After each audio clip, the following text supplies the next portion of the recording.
First blog. অনেকদিন ধরেই ভাবছিলাম যে ভিডিও বানাবো, কিন্তু আর হয়ে ওঠে না। যদি বলো কেন, লজ্জা, ভয়, ক্যামেরার সামনে আসতে লজ্জা লাগে। ক্যামেরার সামনে আসতে লজ্জা লাগে এটা নয় যে রিলস ভিডিও বানাই, কিন্তু ব্লগ আর বানানো হয় না, কেমন যেন লাগে। ফাইনালি চলে আসলাম ভিডিও নিয়ে।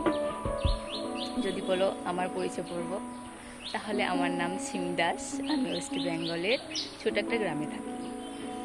এখনো পড়াশোনা করছি, বিএ সেকেন্ড ইয়ার চলছে। যেহেতু এটা আমার ফার্স্ট ভিডিও, তাই বুঝতে পারছি না কি বলবো। যাই হোক, যদি ভিডিওটা ভালো লেগে থাকে, like, comment, share and subscribe করে দিও। দেখা হচ্ছে তোমাদের সঙ্গে পরের ভিডিওতে। তোমরা সবাই